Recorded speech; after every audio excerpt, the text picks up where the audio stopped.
Hi అందరికీ. మీరు వాడే ఆండ్రాయిడ్ ఫోన్ యాప్స్ కానివ్వండి, పెద్ద పెద్ద బ్యాంకుల్ని నడిపే సాఫ్ట్వేర్ కానివ్వండి, వీటన్నింటి వెనుక ఒకే ఒక పవర్ఫుల్ ప్రోగ్రామింగ్ లాంగ్వేజ్ ఉంది. అదే జావా. అసలు ఈ లాంగ్వేజ్ టెక్ ప్రపంచాన్ని ఎలా వెళ్తోందో ఈరోజు చూసేద్దాం. ఒకసారి రాయండి, ఎక్కడైనా రన్ చేయండి. సింపుల్గా ఉంది కదా. కానీ ఈ ఒక్క మాట జావాను మామూలు ప్రోగ్రామింగ్ లాంగ్వేజ్ల నుండి ఏకంగా ఒక విప్లవంగా మార్చేసింది. ఎందుకంటే డెవలపర్లకు అప్పటిదాకా ఉన్న అతిపెద్ద తలనొప్పికే ఇదొక మందులా కనిపించింది.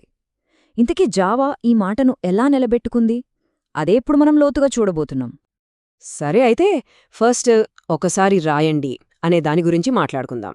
అసలు ఈ మాటకి ఎందుకంత పవర్? అది తెలియాలంటే మనం కాసేపు టైం ట్రావెల్ చేసి జావా లేని రోజులోకి వెళ్ళాలి. అప్పుడు సాఫ్ట్వేర్ డెవలప్మెంట్ ఎంత తలనొప్పిగా ఉండేదో మీకే అర్థమవుతుంది. ఒక్కసారి ఊహించుకోండి, మీరొక యాప్ తయారు చేయాలి. దాని విండోస్ కోసం ఒక్కసారి, మ్యాక్ కోసం ఇంకోసారి, లైనక్స్ కోసం మరోసారి, ఇలా ప్రతి దానికి వేర్వేరుగా కోడ్ రాయాలి. అమ్మో, ఎంత టైం, ఎంత డబ్బు, ఎంత ఎఫర్ట్ వేస్ట్! అప్పుడే జావా వచ్చింది. ఏమని? ఈ తలనొప్పి అంతా వదిలేయండి, జస్ట్ ఒక్కసారి కోడ్ రాయండి చాలు అని చెప్పింది. డెవలపర్లకు ఇంతకన్నా పెద్ద రిలీఫేముంటుంది చెప్పండి? సరే, బావుంది.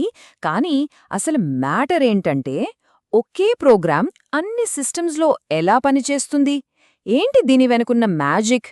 జావా ఇచ్చిన ఆ మాట వెనుకున్న సీక్రెట్ని ఇప్పుడు మనం రివీల్ చేయబోతున్నాం. ఆ సీక్రెట్ పేరే బైట్ కోడ్. ఇదే జావా వేసిన మాస్టర్ ప్లాన్. దీన్ని మనం ఒక యూనివర్సల్ లాంగ్వేజ్ అనుకోవచ్చు. చూడండి, మనం రాసే జావా కోడ్ డైరెక్ట్గా కంప్యూటర్కి అర్థమయ్యే మెషీన్ కోడ్గా మారదు. మధ్యలో అది ఈ బైట్ కోడ్ అనే ఫార్మాట్లోకి మారుతుందన్నమాట. ఈ బైట్ కోడ్ని ఏ సిస్టమ్ అయినా అర్థం చేసుకోగలదు, కానీ దానికొక హెల్పర్ కావాలి. ఆ హెల్పరే ఈ జావా వర్చువల్ మెషిన్, అదే జేవిఎం. ప్రాసెస్ చాలా సింపుల్. మనం జావా కోడ్ రాస్తాం, కంపైలర్ దాన్ని బైట్ కోడ్గా మారుస్తుంది. ఇప్పుడు ఆ ఒక్క బైట్ కోడ్ ఫైల్ని ఏ కంప్యూటర్కైనా తీసుకెళ్లొచ్చు. ఆ కంప్యూటర్లో ఉన్న జేవిఎం ఆ బైట్ కోడ్ని తీసుకుని ఆ సిస్టమ్కి అర్థమయ్యేలా ట్రాన్స్లేట్ చేస్తుంది. అంటే విండోస్లో ఒక్క జేవిఎం ఉంటుంది, మ్యాక్లో ఇంకోటుంటుంది, కానీ రెండూ అర్థం చేసుకునేది ఒకే byte code. So byte code అనేది ఒక గ్లోబల్ మెసేజ్ అయితే, జేవిఎం అనేది లోకల్ ట్రాన్స్లేటర్ అన్నమాట. అందుకే రన్ ఎనీవేర్ అనేది పాసిబుల్ అయింది. సో జావా కేవలం ఎక్కడైనా రన్ అవ్వడం గురించి ఆలోచించలేదు, కోడ్ని చాలా నీట్గా, ఎఫిషియెంట్గా ఎలా ఆర్గనైజ్ చేయాలి అని కూడా ఆలోచించింది. ఇక్కడే మనకి ఆబ్జెక్ట్ ఓరియంటెడ్ ప్రోగ్రామింగ్, అంటే ఊప్స్ అనే మరో సూపర్ కాన్సెప్ట్ పరిచయమవుతుంది. సింపుల్గా చెప్పాలంటే, క్లాస్ అంటే ఒక బ్లూ ప్రింట్, ఒక ఇంటి ప్లాన్ అనుకోండి. ఆ ప్లాన్ పేపర్ మీద ఉన్నంత మాత్రాన్ని ఇల్లు కట్టినట్టు కాదు కదా. కానీ ఆ ఒక్క ప్లాన్ని ఉపయోగించి మనం ఒకేలాంటి ఇళ్ళు 100లైనా కట్టొచ్చు. సరిగ్గా అలాగే క్లాస్ అనేది ఒక వస్తువు ఎలా ఉండాలో చెప్పే ఒక టెంప్లేట్ మాత్రమే. ఇప్పుడు ఈ కోడ్ చూడండి, ఇది చాలా ఇంట్రెస్టింగ్. ఈ క్లాస్ బాక్స్ అనేది ఒక నిజమైన బాక్స్ని క్రియేట్ చేయట్లేదు, ఇది జస్ట్ ఒక డెఫినిషన్ ఇస్తోంది. బాక్స్ అంటే దానికొక వెడల్పు, ఒక ఎత్తు, ఒక లోతు ఉంటాయి అని చెప్తోంది. అంతే, ఇది జస్ట్ ఒక ఐడియా, ఒక బ్లూ ప్రింట్. ఇక్కడ మీకు మొత్తం క్లియర్ అయిపోతుంది. లెఫ్ట్ సైడ్ ఉన్నది ఆ బ్లూ ప్రింట్, అంటే క్లాస్. మరి రైట్ సైడ్ చూడండి, న్యూ బాక్స్ అని ఉంది కదా. ఆ న్యూ అనే కమాండే అసలు మ్యాజిక్ చేసేది. అది ఆ బ్లూ ప్రింట్ని తీసుకుని నిజమైన ఫిజికల్ బాక్సుల్ని తయారు చేస్తుంది. మనం మైబాక్స్ 1, మైబాక్స్ 2 ఇలా ఎన్ని ఆబ్జెక్ట్స్నైనా క్రియేట్ చేయొచ్చు. ప్రతి బాక్స్కి దాని సొంత సైజులుండొచ్చు, కానీ అవన్నీ పుట్టింది మాత్రం ఒకే బాక్స్ బ్లూ ప్రింట్ నుంచే. సరే, ఈ క్లాసులు, ఆబ్జెక్ట్స్లు, వీటిని ఉపయోగించి నిజంగా ప్రోగ్రామ్స్ని ఎలా రాస్తారు? సింపుల్ కమాండ్స్ నుండి పవర్ఫుల్ అప్లికేషన్స్ వరకు ఏ బిల్డింగ్ బ్లాక్స్ ఎలా కలిసి పనిచేస్తాయో ఇప్పుడు చూద్దాం. ఇదిగోండి, ఇది ఒక చాలా బేసిక్ బిల్డింగ్ బ్లాక్, ఒక లూప్. ఒకే పనిని మళ్ళీ మళ్ళీ చేయించడానికి ఇది ఒక ఫండమెంటల్ టూల్ అన్నమాట. కాని ఇది జస్ట్ బిగినింగ్. జావా అస్సలు పవర్ ఇక్కడ లేదు, అది వేరే చోటుంది.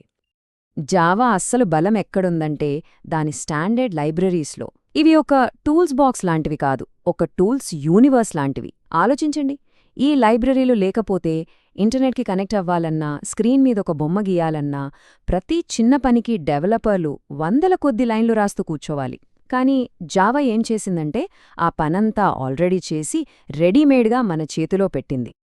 ఉదాహరణకి ఈ చిన్న కోడ్ చూడండి. ఇక్కడ java.applet లైబ్రరీని వాడుకుని స్క్రీన్ మీద రెడ్ కలర్లో హెలో అగెయిన్ అని రాస్తున్నాం.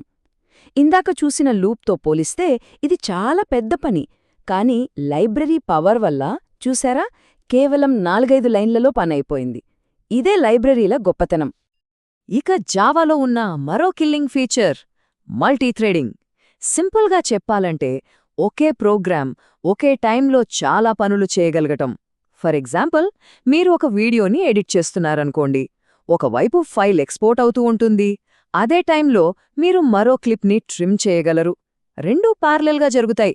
దీనివల్ల పర్ఫార్మెన్స్ నెక్స్ట్ లెవెల్కి వెళ్తుంది కదా. ఓకే, ఇప్పుడుదాకా మనం జావా గురించి చాలా నేర్చుకున్నాం. దాని రన్ ఎనీవేర్ పవర్, క్లాసులతో కోడ్ని ఆర్గనైజ్ చేసే విధానం, దాని లైబ్రరీల బలం, ఇవన్నీ కలిపి జావాని రియల్ వరల్డ్లో ఒక సూపర్ స్టార్ని చేశాయి. అసలు ఈ లాంగ్వేజ్ ఎక్కడెక్కడ తన మార్క్ చూపిందో ఇప్పుడు చూద్దాం.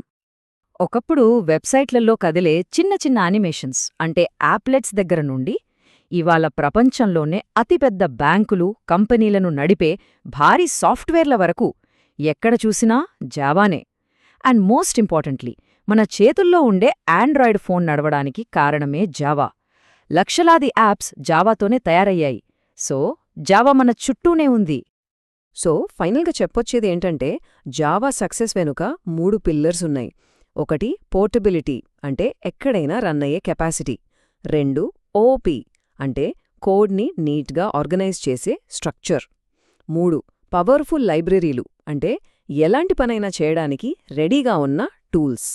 ఈ 3 కాంబినేషన్నే జావాని ఇన్ని దశాబ్దాలుగా కింగ్లా నిలబెట్టింది. ఇదంతా మనల్నొక ఇంట్రెస్టింగ్ క్వెశ్చన్ దగ్గరికి తీసుకొస్తుంది. రోజు కొత్త టెక్నాలజీలు, కొత్త లాంగ్వేజెస్ వస్తున్న ఈ టైంలో ఒక ప్రోగ్రామింగ్ లాంగ్వేజ్ దశాబ్దాల పాటు ఎలా నిలబడగలుగుతుంది? జావా సక్సెస్ నుండి మనం ఏం నేర్చుకోవచ్చు? దాని వెనకున్నది కేవలం టెక్నికల్ సూపీరియారిటీ మాత్రమేనా, లేక ఇంకా వేరే ఏదైనా ఉందా? దీని గురించి ఆలోచించండి.